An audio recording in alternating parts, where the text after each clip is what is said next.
Radio Kantipur, radio राष्ट्रको।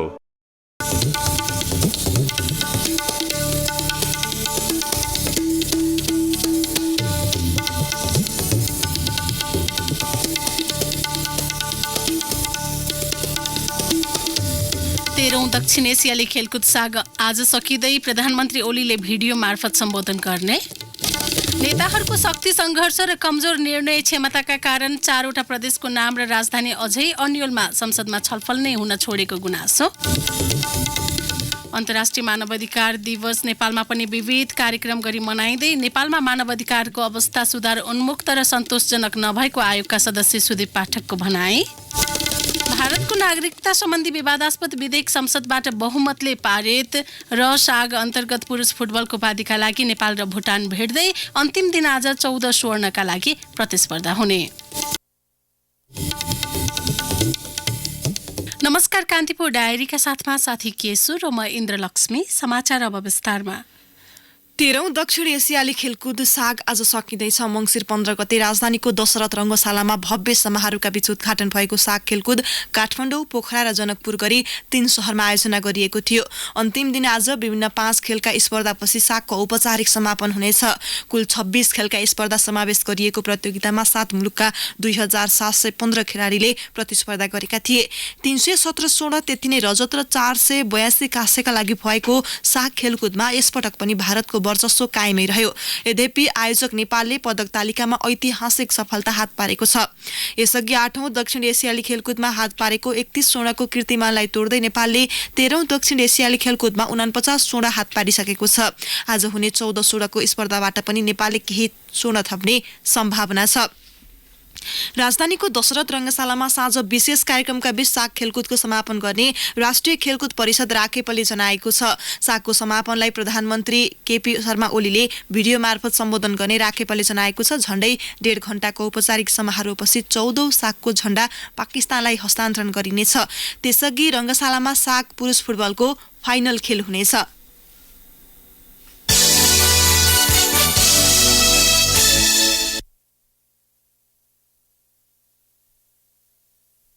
तेह्रौं दक्षिण एसियाली खेलकुद सागको समापनका दिन आज काठमाडौँका मुख्य क्षेत्रमा चल्ने सवारी साधनमा जोर बिजोर प्रणाली लागू गरिएको छ। समापन समारोहलाई ध्यानमा राखी आज काठमाडौँ उपत्यकाको चक्रपथभित्र जोर नम्बरका सवारी साधनमा मात्रै चलाउन पाइने महानगरीय ट्राफिक प्रहरी महाशाखाले जनाएको छ। सवारी साधनको नम्बर प्लेटको अन्तिम अङ्कको आधारमा जोर बिजोर छुट्याइनेछ।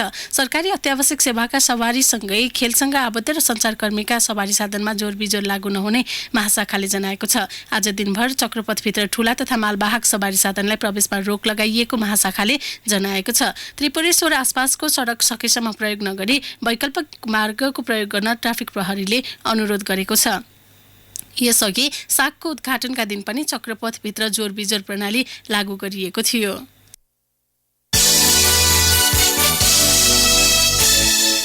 नेपालमा मानवाधिकार उल्लङ्घनका घटनामा कमी आउन सकेको छैन। पछिल्लो समय बढ्दै गएको यौन हिंसा महिला हिंसा मात्रै होइन, संक्रमणकालीन न्यायको खोजीमा पीडितहरू रुमल्लिरहेका छन्।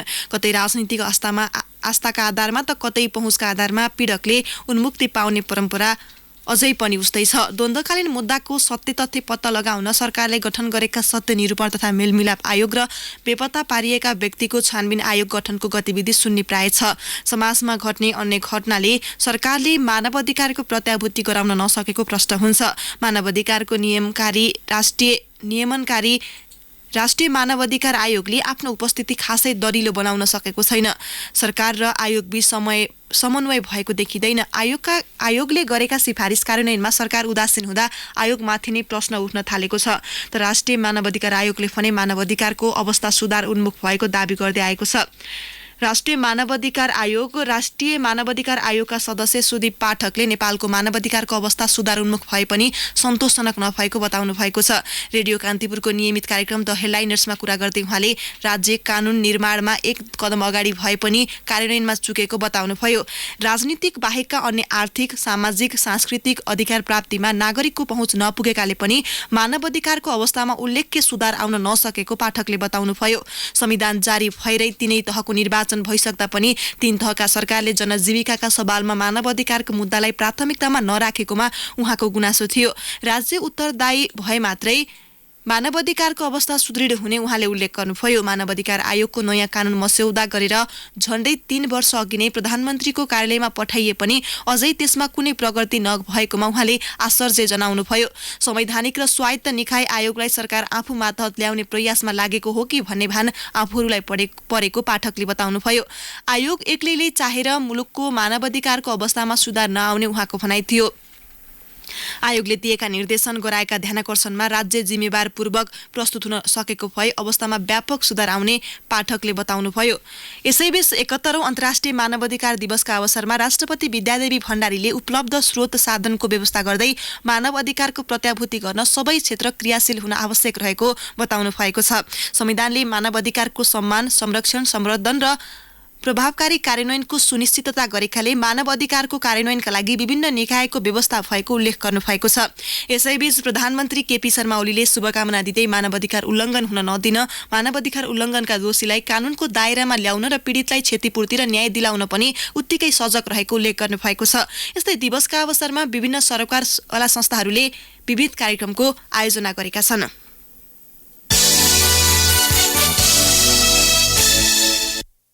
प्रदेशसभा गठन भएको 2 वर्ष पुग्न लाग्दा पनि 4 प्रदेशले अहिलेसम्म नाम र राजधानीको टुङ्गो लगाउन सकेका छैनन्। नेताहरूबीच आफ्नो क्षेत्रमा राजधानी लैजाने र आफ्नो अनुकूल नाम राख्ने होडबाजी नै चलिरहेको छ। प्रदेश 1ले राजधानी विराटनगर टुङ्गो लगाए पनि प्रदेशको नाम टुङ्गो लगाउन सकेको छैन। संसदमा यस विषयले औपचारिक रूपमा प्रवेश नै नपाएको सांसदहरूले गुनासो गरेका छन्। प्रदेश 3 को अस्थायी मुकाम हाल हेटौडामा रहे पनि त्यसलाई काभ्रे वा ललितपुर सार्ने भन्नेमा नेताहरूबीच शक्ति सङ्घर्ष चलिरहेको छ। गत भदौ यता प्रदेश 3 सभाको बैठक बस्न सकेको छैन। यसअघि बसेका बैठकमा पनि यो विषय प्रवेश नै गरेको थिएन। अब बस्ने बैठकमा भने यस विषयमा छलफल गर्ने तयारी रहेको सांसद रत्न ढकालले बताउनुभयो। उता प्रदेश 5ले भने अन्तिम प्रतिवेदन बनाइसकेकाले यस विषयमा आवश्यक छलफल गरी अघि बढ्ने तयारी गरेको सरकारका प्रवक्ता बैजनाथ चौधरीले जानकारी दिनुभयो। 7 प्रदेशमध्ये अहिलेसम्म गण्डकी, कर्णाली र सुदूरपश्चिम प्रदेशले नाम र स्थायी केन्द्र तय गरिसकेका छन्। नाम र राजधानी टुङ्गो नलागिएका मध्ये प्रदेश 2 बाहेक 1, 3 र 5 मा संघीय संसदमा 2/3 रहेको नेकपाकै बहुमत रहेको छ। संविधानको धारा 295 मा प्रदेशको नामाकरण प्रदेशसभाको 2/3 बहुमतबाट हुने व्यवस्था छ। राजनैतिक स्वार्थ र वैचारिक मतान्तरणका कारण सही निर्णय लिने क्षमता नेतृत्वले देखाउन नसक्दा पनि प्रदेशहरूले नाम र स्थायी राजधानी पाउन नसकिरहेको बताइएको छ। भारतले प्रतिबन्ध लगाएपछि प्याजको आयात फात्तै घटेको छ। भन्सार विभागको तथ्याङ्क अनुसार चालु आर्थिक वर्षको पहिलो चौमासिकमा 1 अर्ब 54 करोड 66 लाख 56 हजार मूल्य बराबरको 45,352 टन प्याज भारत लगायतका तेस्रो मुलुकबाट आयात भएको छ। यो गत वर्षको सोही अवधिको तुलनामा 3 करोड 52 लाख 56 हजार रुपियाँले कम हो। अघिल्लो आर्थिक वर्ष 2075-76 मा 1 अर्ब 58 करोड 19 लाख 12 हजार रुपियाँ बराबरको प्याज आयात भएको थियो। 4 महिनाको अवधिमा भारतबाट 44,993 टन आयात भएको छ। गत वर्षको सोही अवधिमा भने भारतबाट 54,414 टन आयात भएको थियो। यस्तै चालु वर्षमा चीनबाट 1 करोड 60 लाख 72 हजार रुपियाँ बराबरको 346 टन आयात भएको छ। प्याजको मूल्य आकाशिएपछि गत असोजबाट भारतले निकासीमा प्रतिबन्ध लगाएको थियो। निकासी रोकिएपछि नेपाली बजारमा प्याजको खुद्रा मूल्य 250 पुगेको थियो। कालीमाटी फलफूल तथा तरकारी बजारले प्याजको खुद्रा मूल्य 185 तोके पनि व्यापारीहरूले भने 200 बढी रुपियाँमा बिक्री गरिरहेका छन्। कान्तिपुर डायरीमा अब ब्रेकको पालो।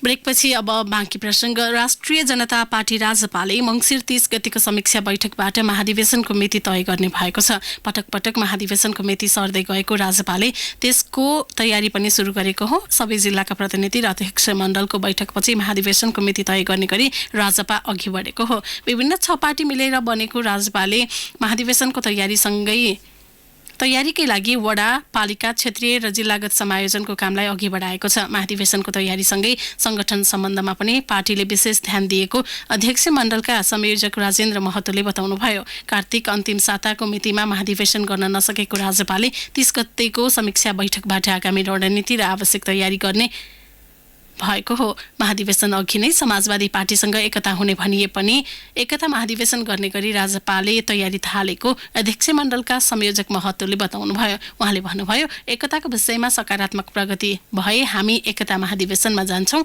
नभए राजपाको महाधिवेशन हुन्छ। हामी त्यसको अन्तिम तयारीमा छौँ। उहाँले समाजवादी पार्टीसँग मात्र नभई अन्य दलहरूसँग पनि एकताका विषयमा छलफल भइरहेको उल्लेख गर्नुभयो।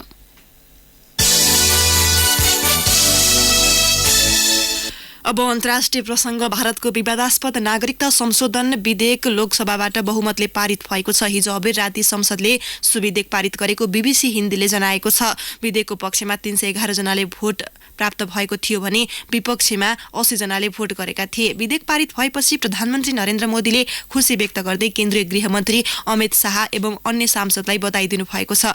विधेयक पारित भएसँगै पाकिस्तान, अफगानिस्तान र बंगलादेशबाट प्रवेश गरेका अल्पसंख्यक आप्रवासीले नागरिकता पाउने बाटो खुलेको छ। विधेयकमा धार्मिक उत्पीडनका कारण ती छिमेकी मुलुकबाट प्रवेश गरेका हिन्दू, सिख, फारसी, जैन, इसाईलाई केही शर्त पूरा गरी नागरिकता लिन पाउने उल्लेख छ। तर विपक्षीले भने सो विधेयकले छिमेकी राष्ट्रबाट भारतमा गैरकानूनी रूपमा बसोबास गरिरहेका आप्रवासीलाई हौसला प्रदान गर्ने भन्दै विरोध गर्दै आएका छन्।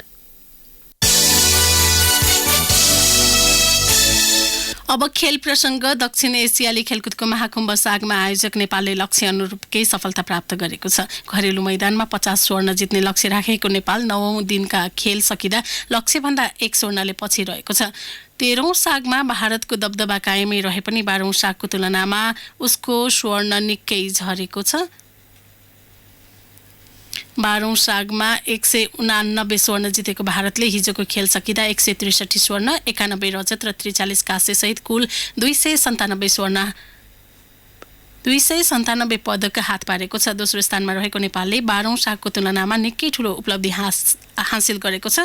अघिल्लो सागमा मात्र 3 स्वर्ण जितेको नेपालले 14 स्वर्णको स्पर्धा बाँकी नै रहँदा 49 स्वर्ण, 55 रजत र 93 काँस्य सहित 197 पदक जितिसकेको छ। तेस्रो स्थानमा रहेको श्रीलङ्काले 40 स्वर्ण, 81 रजत र 119 काँस्य सहित 240 पदक प्राप्त गरेको छ। 31 स्वर्ण, 37 रजत र 55 काँस्य सहित पाकिस्तान चौथो स्थानमा रहँदा बंगलादेशले 19 स्वर्ण, 33 रजत र 83 काँस्य सहित 5औं स्थानमा रहेको छ। मालदिप्सले नेपाली भूमिमा ऐतिहासिक 1 स्वर्ण हात पार्दा 3 काँस्य पनि तालिकामा लेखाएको छ। पुछारमा रहेको भुटानले 6 रजत र 13 काँस्य सहित 19 पदक जितेको छ। 13औं दक्षिण एसियाली खेलकुद सागको अन्तिम दिन आज विभिन्न 5 खेलका स्पर्धामा प्रतिस्पर्धा हुँदैछ। आज बक्सिङ, जुडो, बास्केटबल, फुटबल र स्क्वासका स्पर्धामा प्रतिस्पर्धा हुनेछ। बिहान 9 बजेबाट सुरु हुने बक्सिङमा आज 8 स्वर्णका लागि प्रतिस्पर्धा हुनेछ। बास्केटबलमा 2 स्वर्णको चिन्हभान हुनेछ। पुरुषतर्फको फाइनलमा भारत र श्रीलङ्का तथा महिलातर्फको फाइनलमा नेपाल र भारत बीच खेल हुनेछ। 2 स्वर्ण हुने स्क्वासको महिला र पुरुष दुवैको फाइनलमा भारत र पाकिस्तान भिन्नेछन्। आज जुडो र फुटबलमा 1-1 स्वर्णका लागि प्रतिस्पर्धा हुनेछ। यस्तै पुरुष फुटबलको उपाधिका लागि नेपालले आज भुटानसँग प्रतिस्पर्धा गर्दैछ। राजधानीको दशरथ रङ्गशालामा अपराह्न 3 बजेपछि हुने खेलमा डिफेन्डिङ च्याम्पियन नेपाल उपाधि रक्षा गर्ने योजनामा रहेको छ। फाइनल पुगेर ऐतिहासिक उपलब्धि हासिल गरिसकेको भुटान पहिलो अन्तर्राष्ट्रिय उपाधि निकाल्ने लक्ष्यमा रहेको छ। समूह चरणमा भएको भेटमा 4-0 को सहज जित निकालेको नेपाल फाइनलमा पनि यस्तै नतिजाको खोजीमा हुनेछ। घरेलु मैदान र दर्शकको साथमा हौसिएको नेपाल फाइनलमा दबाव रहित रहनेछ।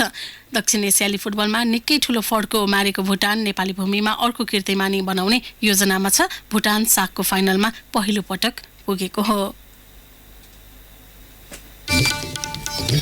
हवस्, यिनै प्रसङ्गसँगै कान्तिपुर डायरीको यो बुलेटिन यही सकिन्छ। साथी केसु र म इन्द्रलक्ष्मी बिदा हुन्छौँ। नमस्कार। सूचना र मनोरञ्जनको संवाहक रेडियो राष्ट्रको रेडियो कान्तिपुर।